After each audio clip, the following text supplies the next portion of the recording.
국민의힘 상임전국위원회가 지금의 당 상황을 비상 상황이라고 결론 내리면서 비상대책위원회 전환이 급물살을 타게 됐습니다. 뉴스 1번지 1번지 현장, 오늘은 국민의힘 조혜진 의원과 관련된 얘기 나눠보도록 하겠습니다. 어서 오세요. 예, 반갑습니다. 비상 상황이고 비대위 전환을 위해서 당원을 개정하기로 사실상 상임전국위는 결론을 냈습니다. 예. 이 결론은 이른바 조혜진 안과는 좀 다릅니다. 최고위에 아니고 예. 어떻게 보셨는지 특히 더 궁금하네요. 오늘 상임위에서 상임전국위원회에서 의결된 거는 이제 세 가지인데 의미 있는 거는 이제 앞부분에 두 가지였습니다. 첫째는 당헌 해석, 유권 해석. 예. 유권 해석은 당헌 96조 1항에 비상 상황이 벌어지면은 비대위를 할 수 있다라고 돼 있는데 그럼 비상 상황이냐에 대해서 토론이 있었죠. 정치적으로는 비상 상황이라는 걸 대부분 다 인식하고 계십니다.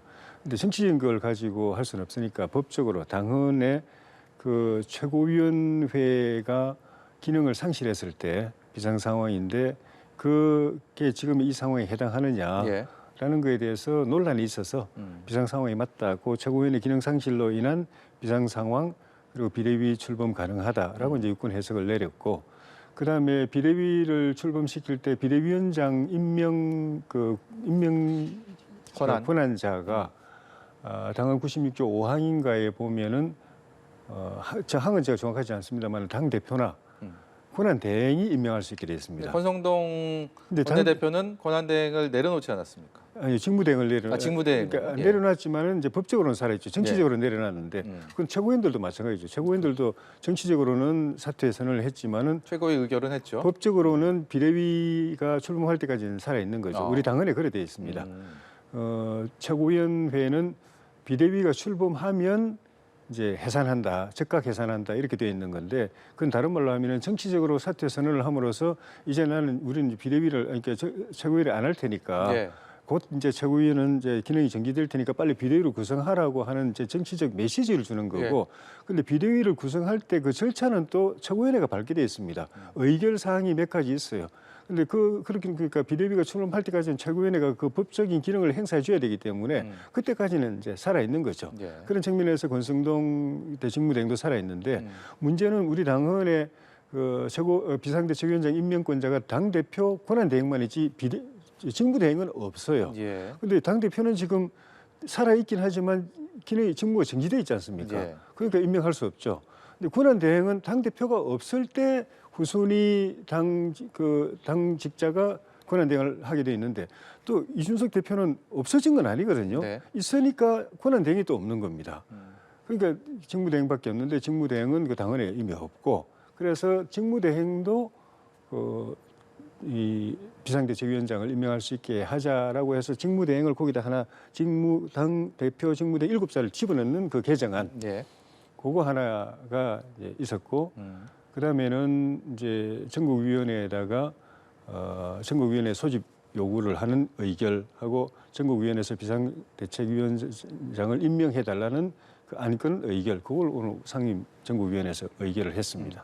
매일같이 이 자리에서 정치 뉴스를 다루고 얘기하는 제가 듣기에도 이렇게 헷갈리는데 예. 우리 국민 여러분들이나 시청자 여러분들이 이렇게 복잡한 얘기를 집권 여당의 얘기를 굳이 알아야 되느냐라는 맞습니다. 볼멘 소리가 나올 수밖에 없는 상황인 것 같습니다. 예. 권성동 대행이 비대위원장을 임명한다. 뭐 이렇게 복잡하게 얘기하지 않더라도 예. 지금까지 이 상황을 이끌어오는데 이 상황을 맡게 되는데 권성동 대표의 책임론을 얘기하는 분들도 많지 않습니까? 예. 그런데 비대위원장을 임명한다. 이것은 적절하다고 생각을 하십니까? 어떻습니까? 그런 비판이 충분히 있을 수 있다고 생각합니다.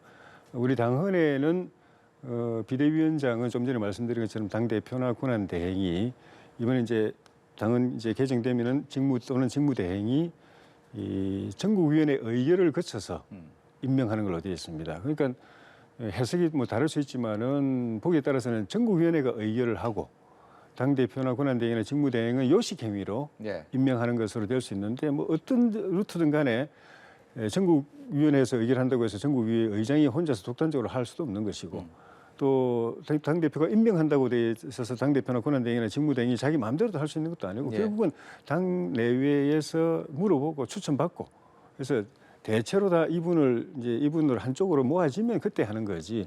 그러니까 권승동 직무대행이 형식상으로는 임명하는 걸로 돼 있지만 본인 개인 생각으로 임명할 수가 없습니다. 그래서 지금 선수별로 계속 만나면서 추천받고 있고 의견을 모으고 있는 과정이고 한 분 쪽으로 이게 다 대다수가 모여지면 그걸 아마 전국위원회에다가 건의를 하고 전국에서 의결하면 거꾸로 받아서 본인이 형식적으로 이제 임명하는 절차 밟고 그래 갈 것 같습니다. 한 명의 인물 쪽으로 비대위원장에게 몰아질 수 있는 분위기는 형성되어 있습니까?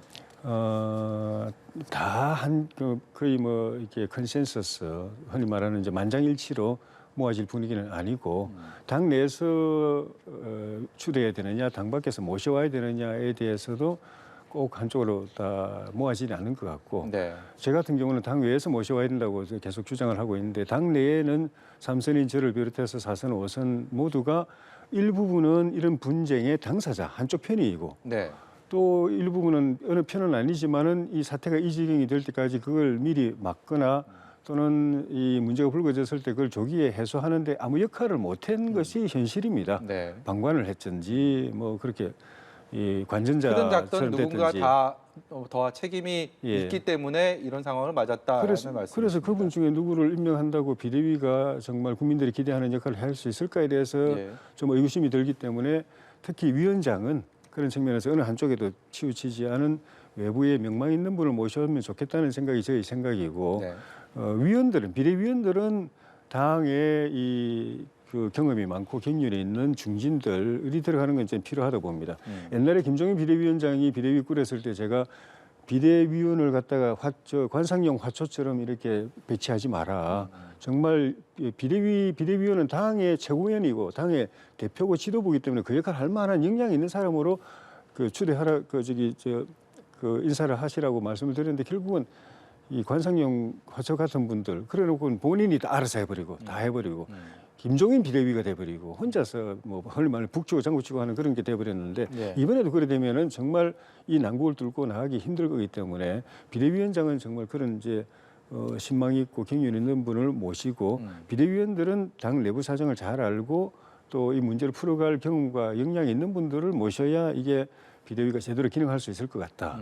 그렇게 생각합니다. 이제 이준석 대표가 어떤 상황을 맡게 되느냐, 어떤 행동을 하게 되느냐가 가장 큰 관심사 중에 하나로 급부상하고 있습니다. 서명수 전국위원장은 비대위 출범하면 자동 해임이다. 예. 어제 이어서 오늘도 이렇게 못을 박았고 예. 이준석 대표는 발언 수위를 높여가면서 반발을 하고 있는데 조혜진 의원은 제가 알기로 이준석 대표의 예. 윤리 징계가 끝나면 복귀해야 된다라는 쪽에 계속 주장을 해오신 걸로 알고 있습니다. 예. 그 근데 근거는 뭡니까? 이준석 대표라는 자산이 우리 당에 마이너스 요인도 있지만 플러스 요인이 더 크고 이준석 대표 개인이 아니라 우리 당과 멀리 있었던 젊은 유권자층이 우리 당을 그 계기로 해서 들어와서 우리 당의 새로운 미래와 희망을 보여주고 있기 때문에 그런 측면도 있지만 이준석이라는 개인을 떠나가지고 당헌이 그렇게 돼 있기 때문에 당헌의 윤리위 징계에 의해서 직무가 정지 되면은 그다음에는 그거 끝나고 난 뒤에 돌아오는 게 이거는 상식인 거죠. 네. 안 그러면 6개월이 아니라 남은 기간 전체를 징계를 내려야 되는 거죠. 제명을 하든지 그렇게 해야 되는 것인데 그렇게 안 하고 한시적으로 징계를 내린 거는 그 뒤에는 복귀하는 것이 그냥 상식이거든요. 법적인 해석상 뭐 이론의 여지도 없습니다. 그런데 이제 그거를 가지고 이제 당 내에서 논란이 벌어지니까 그 중에서도 전당대회 그 당헌의 유권 해석권을 가진 전국위원회 의장님이 자동 해임된다 이렇게 말씀하시니까 이제 분란이 더 심해진 거죠.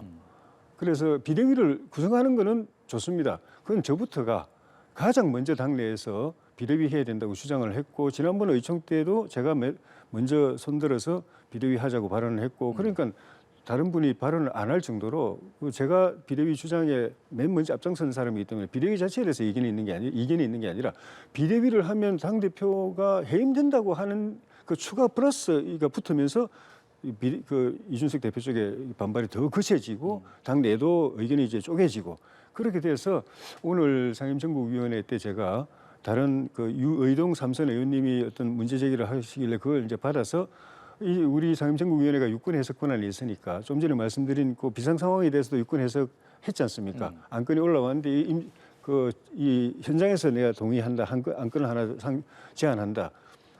비대위를 하느냐 마느냐, 할 수 있느냐 못 하느냐, 비상 상황이냐 아니냐는 것도 더 중요하죠. 그보다 더 중요한 게 비대위를 했을 때 이준석 당대표의 지위가 어떻게 되느냐가 더 중요하고 이 분란의 불씨다.